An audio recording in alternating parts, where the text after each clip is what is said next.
ബെഡിൽ കണ്ണടച്ച് കിടക്കുമ്പോഴും തന്റെ പ്രിയപ്പെട്ടവിടെ ലച്ചു എന്ന വിളി ചുറ്റും മുഴങ്ങി കേൾക്കുന്നുണ്ടായിരുന്നു. ആ ശബ്ദത്തിനിടയിൽ കാറ്റുപോലെ ആ സ്വരം പിന്നെയും അവളുടെ കാതിലെത്തി. വേദു. കണ്ണുകൾ ഇറുക്കിയടച്ച് തലകിണയിൽ മുഖം പൊഴുത്തി പതിയെ അവൾ ഉറക്കത്തിലേക്ക് വീണു. ഹാളിലെ സോഫയിൽ അലക്ഷ്യമായിരിക്കുന്ന ഡെന്നിയെ കണ്ടുകൊണ്ടാണ് ട്രീസ കിച്ചണിൽ നിന്നും വന്നത്. ഇടയ്ക്കിടയ്ക്ക് അവന്റെ കൈകൾ നെറ്റിയുടെ ഇരുവശത്തുകൂടെയും ചലിക്കുന്നുണ്ട്. പിടക്കുന്ന അവന്റെ ഞരമ്പുകളിൽ നിന്നും അവന്റെ ഉള്ളിലെ മാനസിക സംഘർഷം വ്യക്തമാകുന്നുണ്ടായിരുന്നു.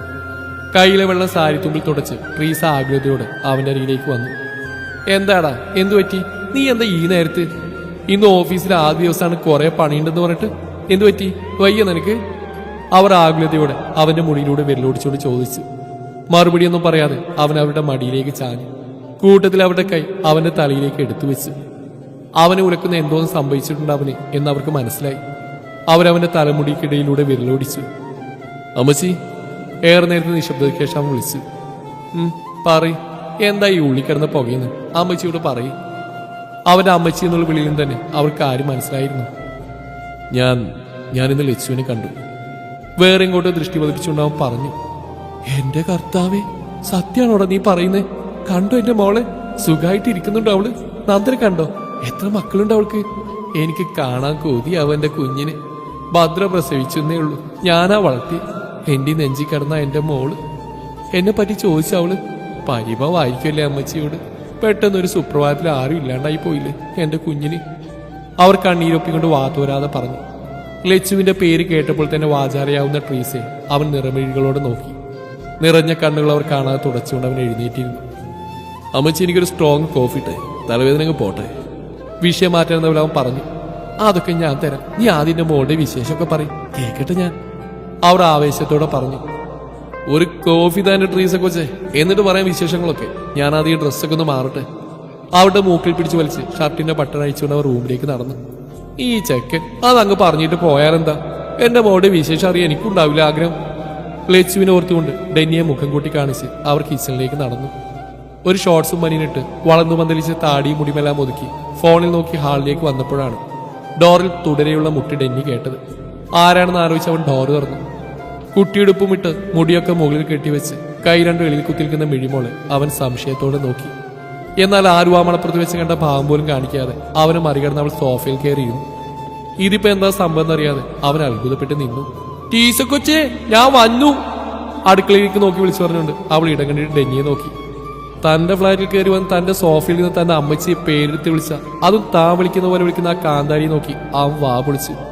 പോയിട്ട് ഇത്രയും സമയത്തിനുള്ളിൽ അമ്മച്ചി ഇവളുമായിട്ട് കമ്പനിയായെന്ന് സംശയിച്ച് അവൻ മിഴിക്കെതിരെയുള്ള സോഫയിലിരുന്നു. മിഴി ഇടയ്ക്കിടയ്ക്ക് ആ പൂച്ചക്കണ്ണിൽ വെച്ച് അവന്റെ നേരെ നോട്ട് എറിയുന്നുണ്ട്. അത് കണ്ടിട്ട് അവനും അവൾ ചെയ്യുന്ന പോലെ ഇടം കണ്ടിട്ട് നോക്കും. അവൻ കയ്യിലുള്ള ഫോണിൽ നോക്കുന്ന വ്യാജേന അവളുടെ ചെയ്തികൾ വീക്ഷിച്ചു. എന്തുകൊണ്ടോ അവന്റെ ചുണ്ടിലൊരു പുഞ്ചിരി സ്ഥാനം പിടിച്ചിരുന്നു. അത് മറച്ചു വെച്ചുകൊണ്ട് അവൻ അവളെ ഗൗരവത്തിൽ നോക്കി. അവന്റെ ആ നോട്ടത്തിൽ മിഴി പതറുമെന്ന ധാരണകളെല്ലാം കാറ്റിൽ പറത്തി അവളും കൈകെട്ടിയിരുന്നു അവന് നേരെ ഗൗരവത്തിൽ നോക്കി. അവൻ എന്തായെന്നുള്ള രീതിയിൽ ഒരു പുരികം പൊന്തിച്ചു. തിരിച്ച് അവളവനെ നോക്കി രണ്ടു പുരികം പൊക്കി കാണിച്ചു. പേരിന് പോലും ചിരിക്കാതെ രൂക്ഷമായി തന്നെ നോക്കുന്ന ആ കുഞ്ഞിനോട് എന്തുകൊണ്ടോ അവന് വാത്സല്യം തോന്നി. ഇവരുടെ കണ്ണുകൊണ്ടുള്ള കളി അവസാനിപ്പിച്ചുകൊണ്ട് ട്രീസ കിച്ചണിൽ നിന്നും വന്നു. ആഹാ, വന്ന കാന്താരി, അമ്മയായിട്ടുള്ള പിണക്കൊക്കെ തീർത്തോ? ഞാൻ അങ്ങോട്ട് വരാനിരിക്കായിരുന്നു. ഈ കുറുമ്പിയെ കണ്ടോണ്ടിരിക്കാൻ തോന്നുന്നു എനിക്ക് എപ്പോഴും. അവളുടെ വയറിൽ ഇട്ടിട്ടുകൊണ്ട് അവർ പറഞ്ഞു. മറുപടിയായി അവൾ പൊട്ടിച്ചിരിച്ചു. ചിരിക്കുമ്പോൾ തിളങ്ങുന്ന ആ കണ്ണുകളിലേക്കും കവളിൽ വിട്ടിരുന്ന ആ നുണക്കുഴിയിലേക്കും ഡെന്നി കൗതുകത്തോടെ നോക്കി. അറിയാതെ തന്നെ അവന്റെ വിരലുകൾ അവന്റെ കണ്ണുകളിലേക്ക് നീണ്ടു. ടീസ കൊച്ച്, വിരുന്നുകാരി വന്ന കണ്ടില്ലേ? എന്നിട്ടെന്താ ഒന്നും തരാണ്ടിരിക്കണേ? എനിക്കെന്തേലും താ. അവള് വലിയ ആളുകളെ പോലെ പറഞ്ഞു. അവളുടെ ആ സംസാരം അവനിൽ ചിരിയുണ്ടെങ്കിലും അത് മറച്ചു വെച്ച് അവൻ ട്രീസയോടായി പറഞ്ഞു. ഞാൻ എത്ര നേരമായി കോഫി ചോദിച്ചിട്ട് ഒന്ന് ഇട്ടതാ ട്രീസ കൊച്ചേ. ചുമ്മാരിയുടെ ചെറുക്ക, ഞാൻ എന്റെ കൊച്ചിനോട് സംസാരിക്കുന്ന കണ്ടില്ലേ? ഞാൻ എന്റെ മോൾക്ക് എന്താ വേണം ചോദിക്കട്ടെ, നിനക്ക് വേണേ നീ എടുത്ത് കുടിച്ചോ. അവരവനെ ശ്രദ്ധിക്കാതെ മിഴിയെ നോക്കിക്കൊണ്ട് പറഞ്ഞു. ഇതാരാ? അവൻ മിഴിയെ നോക്കിക്കൊണ്ട് ട്രീസയോട് ചോദിച്ചു. അപ്പുറത്തെ ഫ്ലാറ്റിലെയാ, ഞങ്ങളങ്ങ് കമ്പനിയായി. അല്ലേ മോളെ? ഇനിയിപ്പോ എനിക്ക് നിന്നെ വേണ്ട, എന്റെ മോളെ മതി, അവർ പറഞ്ഞു. ഇപ്പൊ എങ്ങനെയുണ്ടെന്നുള്ള മട്ടിൽ മിഴി അവനെ നോക്കി. ഞാൻ മാത്രമല്ലേ ട്രീസ കോച്ചിന്ന് വിളിക്കണേ, ഇവളോട് ആരാ പറഞ്ഞ് അങ്ങനെ വിളിക്കാം? അവൻ കുശുമ്പോടെ ചോദിച്ചു. ഓ പിന്നെ, എന്നെ എന്റെ കെട്ടിയവൻ വിളിച്ചിരുന്ന അത് കേട്ടല്ലേ നീയും വിളിച്ചു തുടങ്ങിയത്? നേരത്തെ ഞാൻ ഇവരോട് പറഞ്ഞിരുന്നു. അപ്പൊ തൊട്ട് ഈ കുറുമ്പി എന്നെ അങ്ങനെയാ വിളിക്കുന്നത്. ട്രീസയുടെ സംസാരത്തിൽ മിഴിയോടുള്ള വാത്സല്യം ഉണ്ടായിരുന്നു. അമ്മച്ചേന്റെ കോഫി, അവൻ കുറച്ച് കലിപ്പിൽ പറഞ്ഞു. വേണേ പോയി എടുത്ത് കുടിയണം, അവിടെ ഇട്ടു വെച്ചിട്ടുണ്ട്. അവനെ പുച്ഛിച്ചുകൊണ്ട് അവർ പറഞ്ഞു. നിമിഷ നേരം കൊണ്ട് എതിർവശത്തേർന്ന ട്രീസയെ അവൻ അടിപ്പാവി എന്ന മട്ടിൽ നോക്കി. മിഴി ഇത് കണ്ട് വാപതി ചിരിച്ചു. ട്രീസ കാണാതെ അവൻ നേരെ കൊഞ്ഞനം കാണിച്ചു. അതുകൂടി കണ്ടപ്പോൾ അവൻ ചവിട്ടിത്തുള്ളി അടുക്കളയിൽ പോയി കോഫി എടുത്തു വന്നു. മിഴിമോൾക്ക് കഴിക്കാനുള്ളെടുക്കാൻ ട്രീസ പോയ നേരം നോക്കി അവൻ അവൾക്കരികിലേക്ക് വന്നു. അതെ, അതെന്റെ ട്രീസ കൊച്ചാ. അവൾ നോക്കാൻ വേറെ ഇങ്ങോട്ട് നോക്കിക്കൊണ്ട് അവൻ പറഞ്ഞു. അയിന് അവൻ ചെയ്ത പോലെ വേറെ എവിടെ നോക്കിക്കൊണ്ട് അവൾ കൊഞ്ചനോട് ചോദിച്ചു. ഞാൻ മാത്രമേ അങ്ങനെ വിളിക്കാറുള്ളൂ. അതേ ദിശയിൽ കണ്ടിട്ടുണ്ട് അവൻ പറഞ്ഞു. ഇനി ഞാനും. അവളും വിട്ടുകൊടുക്കാൻ തയ്യാറില്ലാത്ത പോലെ പറഞ്ഞു. അവൻ അവൾക്ക് നേരെ തിരിഞ്ഞിരുന്നു. മീശ പിടിച്ച് ഗൗരവത്തോടെ നോക്കി. പക്ഷെ പേടിക്കുന്നതിന് പകരം അവന്റെ മീശയിലേക്കും താടിയിലേക്കും കൗതുകത്തോടെ നോക്കുന്ന അവളെ കണ്ട് അവൻ കാറ്റഴിച്ചു വിട്ട ബലൂൺ പോലെയായി. കോഫി കപ്പ് ടേബിൾ വെച്ച് അവൻ അവളെ കൈയെത്തിച്ച് പിടിച്ചു. ഇങ്ങോട്ട് വാടി കാന്താരി, എന്തു വന്നാലും ഒരു കൂസലില്ലാതെ ഇരിക്കുന്നു നോക്കി. അവൾ കോരിയെടുത്ത് മടിയിൽ വെച്ചുകൊണ്ട് അവൻ പറഞ്ഞു. ഞാനെന്തിനാ പേരിച്ചിനെ? എനിക്ക് ആരും പേരിയില്ല. ഞാനേ സ്ട്രോങ്ങാ. അരിയോ? അവന്റെ മടിയിൽ കൈകെട്ടിയിരുന്നുകൊണ്ട് അവൻ പറഞ്ഞു. ആണോ? സ്ട്രോങ് ആണോ?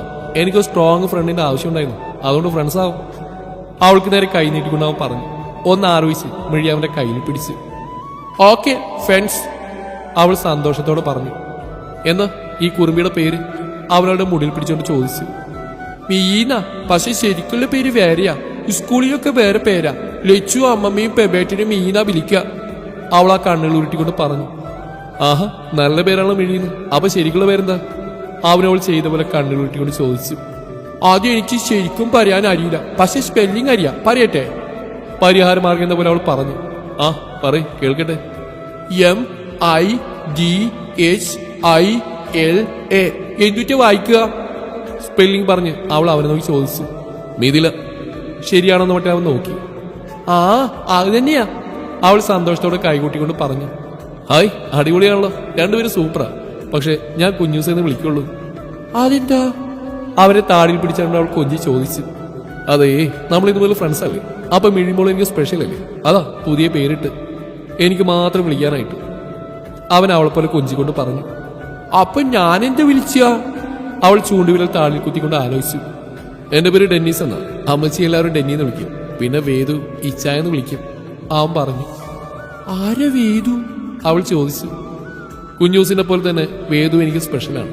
ഒരു ദിവസം കാണിച്ചു തരാം കേട്ടോ, അവൻ സന്തോഷത്തോടെ പറഞ്ഞു. എനിക്ക് ആലോചിച്ചൊരു സ്പെഷ്യൽ പേര് കിറ്റുന്നില്ല, ഞാൻ കിട്ടുമ്പോ പറയാട്ടോ, അവള് പറഞ്ഞു. ഓക്കെ, കിട്ടുമ്പോ പറഞ്ഞാൽ മതി, അവനോടെ കവിളിൽ നുള്ളിക്കൊണ്ട് പറഞ്ഞു. ഇവരുടെ കളിയും സീനിയും കണ്ടുകൊണ്ടാണ് ട്രീസ് വന്നു. കയ്യിൽ മെഴിക്കുള്ള പാലും ബിസ്ക്കറ്റും ഉണ്ടായിരുന്നു. ആ, നിങ്ങൾ രണ്ടും സെറ്റായോ? ഞാൻ പോകുമ്പോ കീരിയും പാമ്പ് പോലെ കണ്ണൂർത്തിരിക്കുന്നുണ്ടായല്ലോ, ഇതെന്ത് പറ്റിയിപ്പോ? കയ്യിലുള്ള ടീപ്പോയിൽ വെച്ചിട്ട് അവർ ചോദിച്ചു. ഞങ്ങളിപ്പോ ഫ്രണ്ട്സായി ടീസ് കൊച്ചേ അല്ലേ? ശരിയല്ലെന്ന രീതിയിൽ അവൾ ഡെന്നിയെ നോക്കി. പിന്നെ ഞങ്ങളിപ്പോ കട്ട ഫ്രണ്ട്സായി, ഇപ്പൊ ട്രീസ് കൊച്ച് പുറത്തായി, അവനെ അവൾ അനുകരിച്ചുകൊണ്ട് പറഞ്ഞു. ആഹാ, ഇപ്പൊ ഞാൻ ഔട്ട്. ആയിക്കോട്ടെ, താൽക്കാലം ഫ്രണ്ട്സ് കണ്ടേ വരുവാ, ഇത് കഴിക്ക്. ട്രീസ് കയ്യിൽ പാലെടുത്തുകൊണ്ട് പറഞ്ഞു.